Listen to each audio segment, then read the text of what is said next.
In order for your life to change, I want you to do a simple technique. First of all is have a look and reflect on your life and see it. What are you compounding right now? I talk about compounding so much because that's what I was shown by the spirits, by my teachings, by my work, what I do years ago. And if you're sitting here going like, where did my life turn into it? Hey, what are you compounding? Unlimited beliefs and the scars and everything else what happened to you in your life. And if you follow me, you know what happened to me in my life. Not just from the war, not just from the divorces, what I had. Second marriage, I walked away after 4 months and I sustained back injury, 3 bulging discs, neck and shoulder injuries. And I picked myself up, and how did I go and work eventually and pick myself up without no holding the anger and the resentment. Yes, I hold it for a while I was processing it, but now I can talk about it. There is no emotional charge towards it. How do you pick yourself up and not compound the emotions what happened to you? That's a huge difference. Because if I'm going to compound the anger and resentment, I'm going to get more and multiply that. In some spiritual books that will say that's a mirroring. But it's not just about mirroring. I'm talking about compounding, because what are you putting? It's like a fertilizer in a garden. What are you putting in your garden? What are you going to put in a garden? Some chicken manure, cow's manure, horse manure, all of that. My favorites for the garden. But instead of yourself, what are you compounding? If I'm going to compound that this happened in my life and this is so unfair, well, I'm going to get more of unfair. So put everything aside from the mother wounding, father wounding, inner child limited beliefs. I'm just talking about the word compounding. So when I do my sessions and my programs, the hyperspeed one, it is to unpack the whole of you, not bits and pieces and the mother wounding and the father wounding, or just like a little bit of it. We unpack the whole lot and get to the root of your issues, what you have got, which you're so scared of. So this is where psychic gift comes in of mine.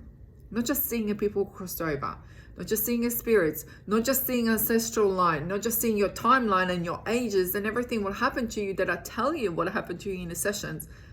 And that's why I usually say to people, have questions, have them ready. And they go like, you answered all the questions before I actually even ask and started. Medical intuition, ancestral line, and your cellular line. So what do I see that happen on the cells? Because maybe your parents compounding something, and that for some reason I spoke about my mother and myself, what happened about in my family, and that didn't show up in my children. And why it didn't show up in my children? Because I healed. And you can see that Lara is living interstate at a university campus, and Joshua went once upon a time to the army. He's back home from the army, but he was in the army. So abandonment was cut or was unplugged from our ancestral line. I stopped that. I stopped the generational pattern because it wasn't embodied and in a growth. I don't want to say in a lower vibration, but it's in lower vibration. So I didn't want to have that. We had that for a reason. I learned from it. I embodied and I've grown from it. And my children did too. And I explained to them, especially now when they're older, I explained to them what I did. Especially they know all of this because I shared it with them. So what are we compounding right now instead of yourself? And if your life is not changing and not moving forward, there is a reason why. It's never ever that it's just one thing and you're thinking about it, some magical pill will gonna help you. Magical pill, or if you're on, if you're coming to the hospital and you need some medications, doesn't matter what condition it is, please understand they're there to give you to, at the time when you're experiencing something that traumatic, that you need help with it, they're to bypass, but they're not going into the cause of the problem. Once when you build yourself up enough and build the strength and build yourself up, then you can go and look into it. But at the time, sometimes that's given in a hospital, and I was registered nurse before, so I understand that. That's given to you because at the time you needed that. And that was probably saving your life because you were not able to, not just to cope, but just to process the whole thing. And if we're not taught that in a childhood, sometimes it is not possible for you to do. But if we're going in a fixed mindset, then we'll always see it. Nothing is possible. This is my life and this is what it is. But I teach about the growth mindset. I teach how to step into it and how you can change it. I was told so many times that something is not possible, and I would say, watch me. Absolutely watch me. Because when I was a little girl, my dad got me encyclopedias. I was 6 years old. I couldn't go to the school when I was 6. In Croatia, we go to the school when we were 6, and I couldn't go because I was too little. So I didn't pass the medical exam. I didn't have the first 4 teeth. This was the communism time back then. And there were certain things which I didn't pass. I was too little. I was 16 kilos with 6 years old. At 5 years old, I was 16 kilos. Yeah, I was that tiny. I was so little and so tiny.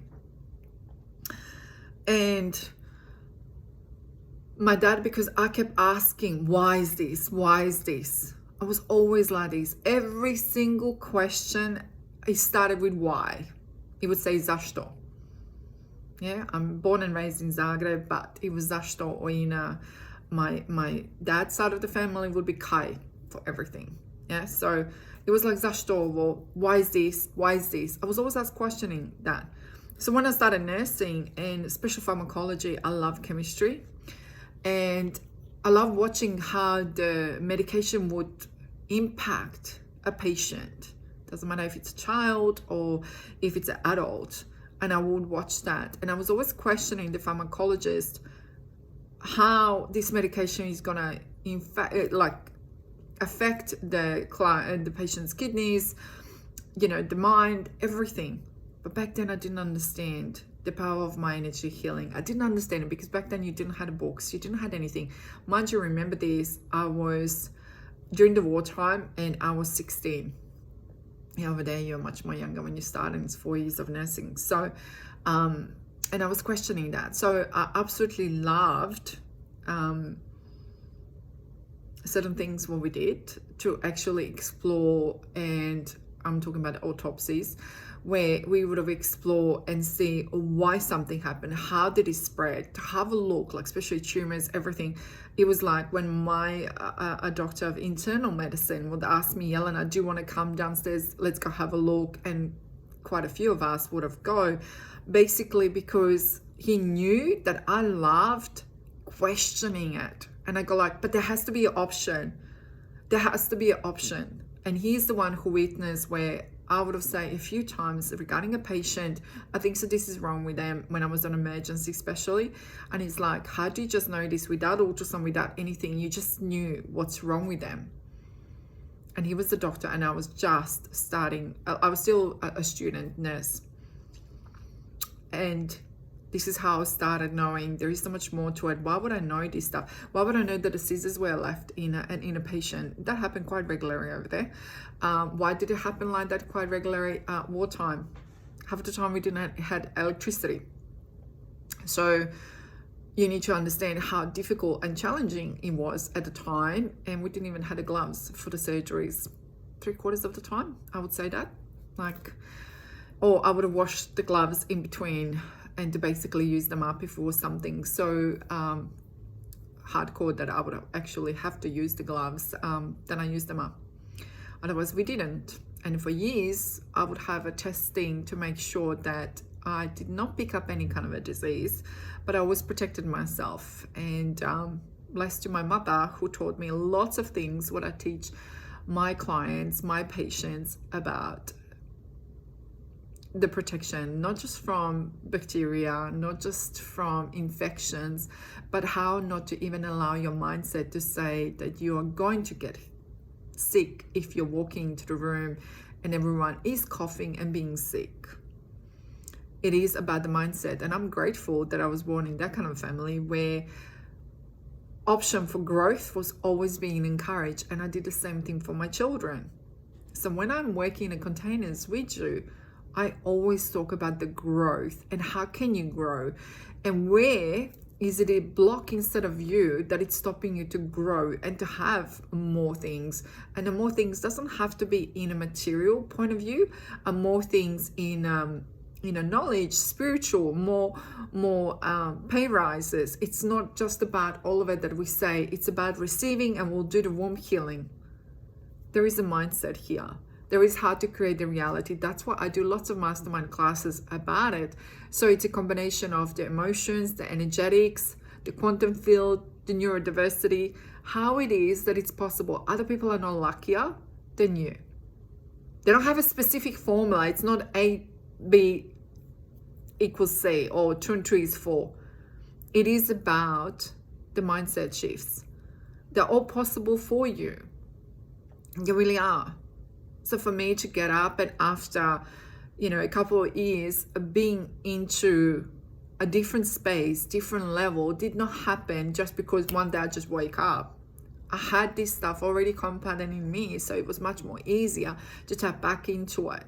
Even that I had injuries, even that I had a court, and we're still in a court. We won the first court, we're on a second court, on a higher court with him. So it is what it is. There are things where there is no need. You accept them, like a court. I accept that a court is there. Everything is done up, and it's up to the court what they were going to do now again. The first one was won. What's going to happen to the second one?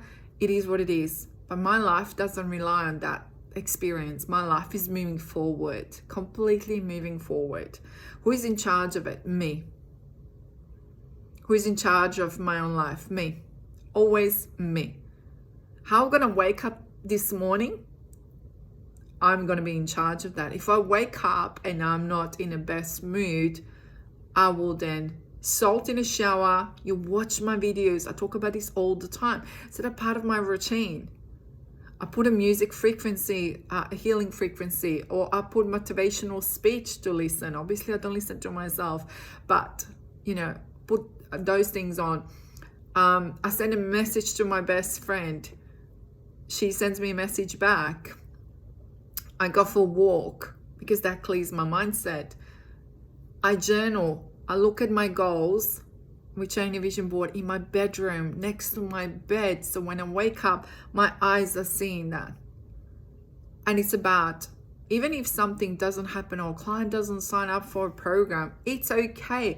We're moving forward. We're not going to be disappointed, or we're not going to be going like, oh my goodness, my life is just not worthy of this. I must be not good enough. That's never is the case. The same as in dating. You don't lower your standards because some doors are closed. Some doors are closed for a reason. And if they're closed, and this is what I always hear it in the sessions, Yelena, just please tell me what's going to happen. Is this going to happen? Create what you want of the life and compound that. But as I said yesterday, the quantum physics mirrors or replies to you is what you believe in. Not what you want, it's what you believe in. So what are you believing right now? About yourself, about your future, about everything.